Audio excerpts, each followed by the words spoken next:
and then the conversations can also be like more, grown-up topics too. Yeah, exactly. That's huge, actually. I think a lot of time. Because what ends up happening is you end up talking about how to be romantic with your partner. Like, what do you guys do? How do you find private time? This is Worldschooling Q&A. I'm Astrid, creator of The Wandering Daughter.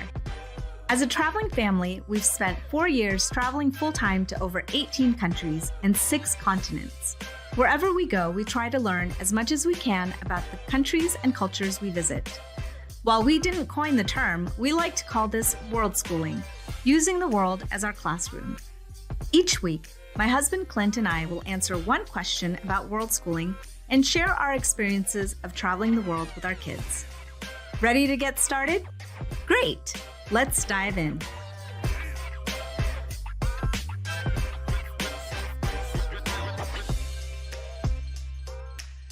This week, we are talking about how do I make time for romantic connections while traveling full-time? So far in all of our Worldschooling talk, it's been very family-oriented. Yes. But just as in real life, quote unquote real life, we got to make time for us too, right? Yeah. And actually, even this is more just like for grown-ups connecting with each other. So even if you're like a solo parent traveling, we can't really speak to that. But I think that there are things, for just making time for adult time or like connecting with other adults or things like that. This is also a good time for a slight disclaimer, like we keep everything pretty PG, but we might allude to some things in this episode. So if you feel uncomfortable with listening with your kids on this one, maybe we skip this one. Yeah, that's true. That's true. We're getting personal and doing some real talk here. Cool. Well, I think the first easy thing is, we don't have to list it here, but maybe like, why do we need to make time for romantic connections? Oh yeah. It's like any kind of, it's just like it at home too, right? Like you get so caught up in family life, especially if you're a parent, like you get so caught up in family life that you forget that you're also an adult and you have your own needs too. Yeah.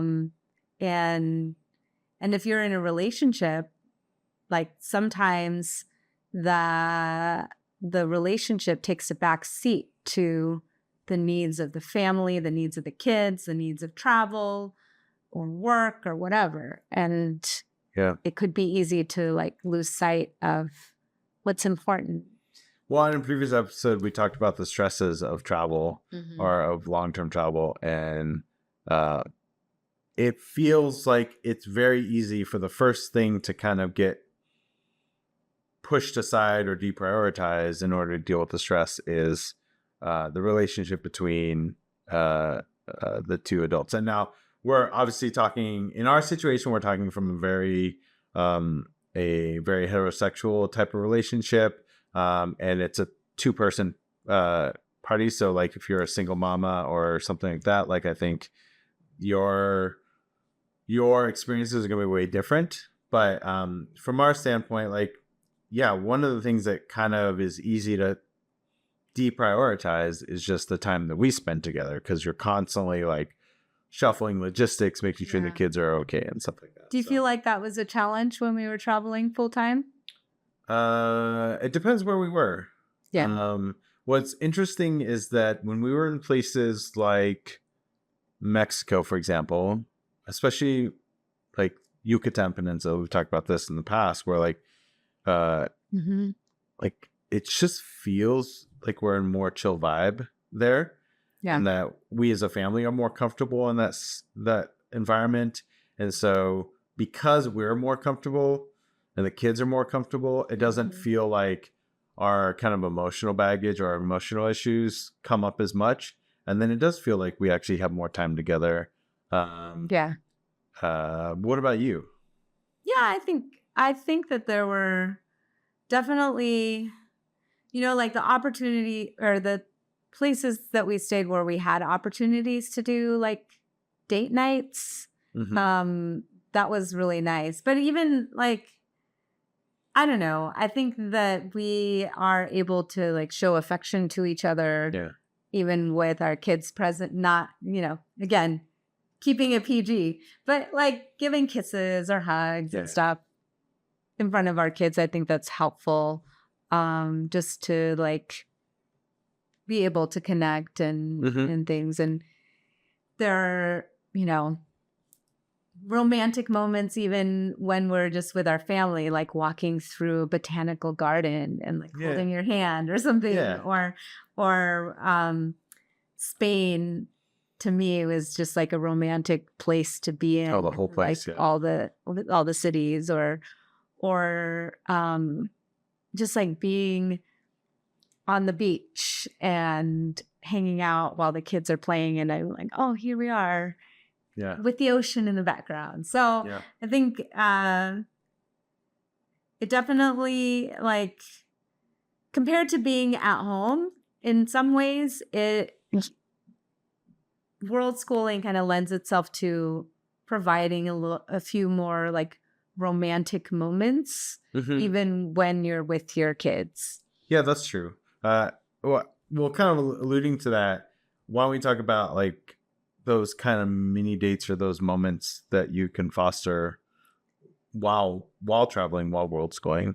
I think you mentioned a few, like walking through the botanical gardens together, or just walking through like literally the streets of southern Spain. I mean, like that's just a romantic setting in general. So, but I think one thing we started doing feels like not all the time, but at least once in a while, or fairly often at some point, was kids would sit at a table that was next to us, but not necessarily at our table. Yeah. This happens a lot in like places like Japan or things where tables are really small anyways, or cafes. Yeah. But then we would sit at a separate table. Yeah. And so we would just order for them, and the food, they would put the food there and then the food there. And so it was like, that was kind of nice, because then it was kind of like a little mini date. Yeah. Yeah. What are some other examples that you can think of? Well, and I think about like, if your kids are old enough to be left alone for a few hours, like we were in the UK and we were staying at a pub, an inn above a pub. And so Clint and I left our kids in the room.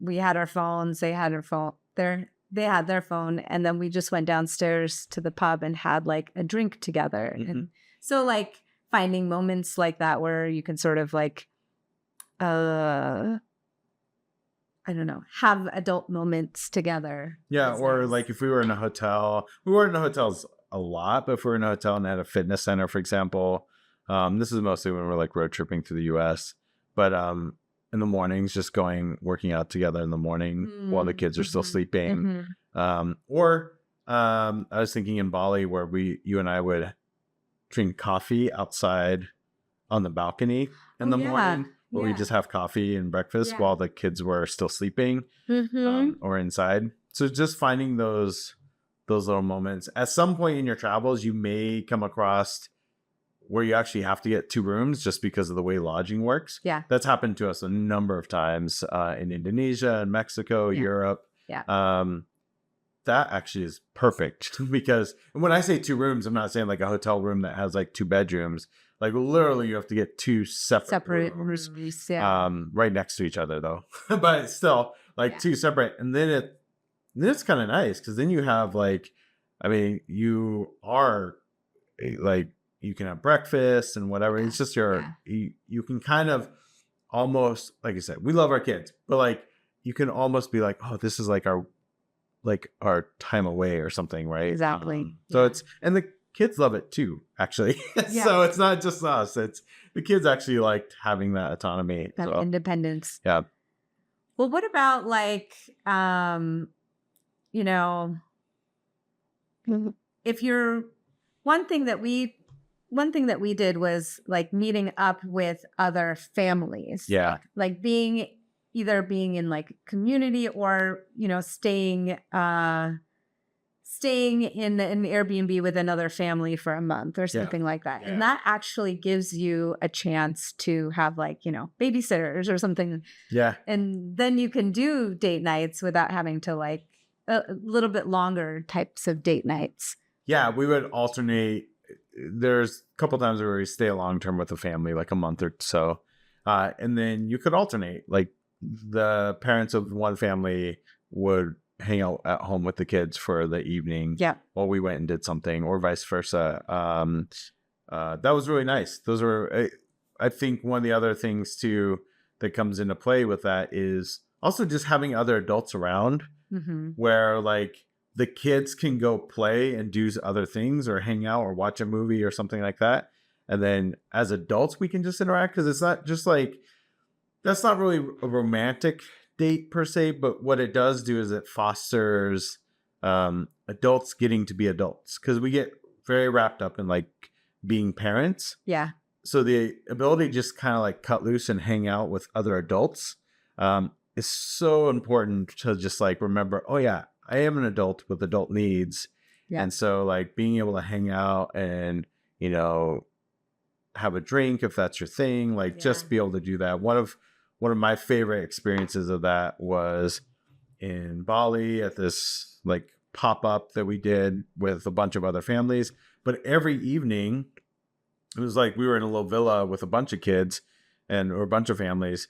And like the kids were all doing their own thing. They're watching movies, or they're, you know, swimming in the pool if it was still light out or whatever. They were just doing a bunch of different activities. Yep. And so the adults would just like at a certain point in the evening after dinner, we all had our individual dinners, but then we would all meet up together on our porch, just because our specific villa was right in the middle of the place. Like, but they just meet up on the porch and we all would have a beer and just hang out and just have adult conversations. That was really nice. We'd call that like porch nights. Porch nights, yeah. Yeah. Yeah, I think there was a similar type of thing when we were staying at Anahata in Mexico, like a Worldschooling hub there. And in the evenings after dinner, some of the grown-ups would just meet at like the common area and just have drinks or talk, you know, once the kids are put to bed or the kids are just chilling in their rooms. Mm-hmm. I think that's really helpful in not only just to cultivate relationships with other adults, but also like with your partner. Yeah. And you get to be like grown up and sometimes, you know, like flirty or something like that. Yeah, I don't know. Yeah. Or we had another one, it was like a pool party. It was the same thing where it was like after a kind of barbecue, a daytime barbecue activity. Grown up pool party. And then the kids who were normally swimming in the pool decided they were doing something else or exploring around the forest or whatever. And the adults, we just all like threw our swim trunks on and like swimsuits on and just like hung out by the pool for a couple hours. And that was really nice, just having conversation and playing in the pool. And well, and then the conversations can also be like more, you know, grown up topics too. Yeah, exactly. That's huge, actually. I think a lot of time, because what ends up happening is you end up talking about how to be romantic with your partner. Like, what do you guys do? How do you find private time?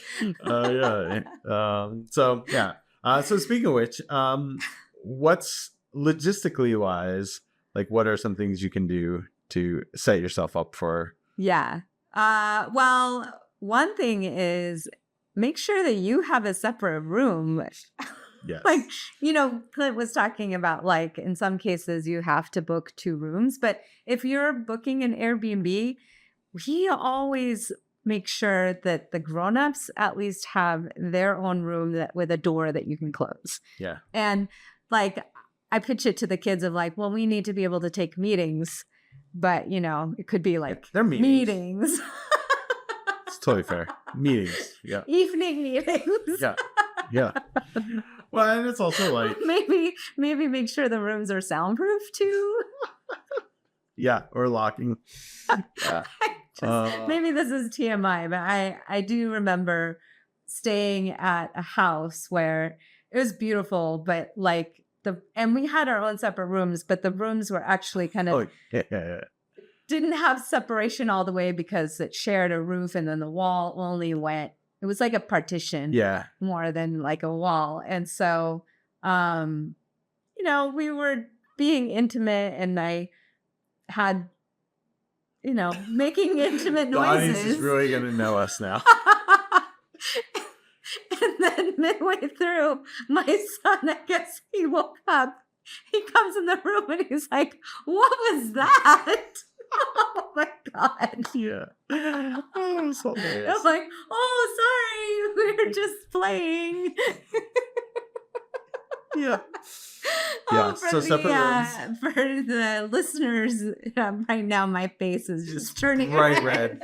Bright red. It's pretty hilarious, actually. So anyway, separate rooms, soundproof, doors that can close at least. Yeah, because I mean, on the flip side, so one of the experiences where we talked about the pool party and the happy hour, all the adults staying there, we were all in basically hotel rooms. So just like hotel rooms with our kids, 2 double beds. Yep. And actually, there's no door in the hotel room at all because even the bathroom was kind of an open air bathroom kind of concept. Yeah. And so it was. I mean, luckily all the kids kind of went off to a school type of thing during the day. But yeah, let's just say not having separate rooms presents challenges. Yeah. When you're trying to be romantic. Yeah. What else? I think one thing we mentioned here too is like, just making sure you communicate your romantic needs. Like, yes. I am a person that needs affection.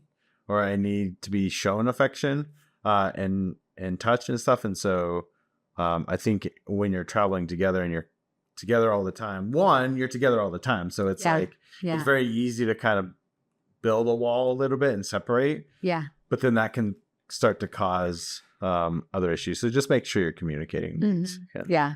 I want to mention, like, I don't talk about like making romantic connections on my website. I think the articles on there are more geared towards like connecting with your kids or connecting as a family. But I do have like an article specifically on like family bonding ideas, which you can also, adjust to be like date night ideas while you're traveling. Yeah. Yeah. And there are some fantastic worldschooling or full-time traveling people out there that talk a lot more about relationships. In fact, some great like relationship coaches and things like that. So I think there are resources out there for sure. But yeah, anything else you want to cover? No, I think that's it. Okay. Are you still ready? Are you okay? I am still. Anyway, you guys know all about me now. Yeah. It's personal. Cool. But actually, let me just end with like, it's this type of stuff can easily be like overlooked. Yeah. Because it's not always talked about among the worldschooling community. And, it's a very personal thing within each relationship too. So just as you're traveling, like repeating what Clint said about communication, just make sure that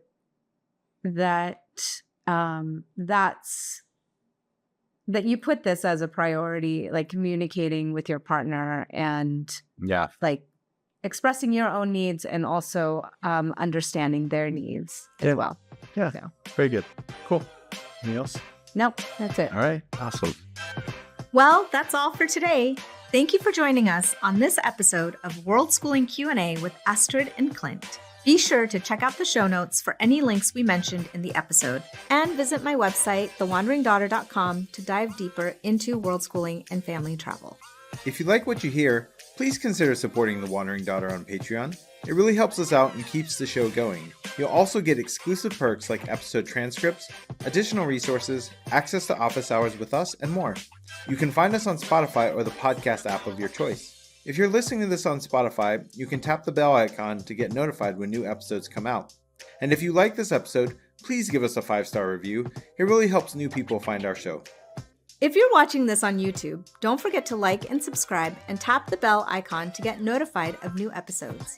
You can follow me on Instagram @WanderDaughter or follow The Wandering Daughter on Facebook. Links to these are also in the show notes.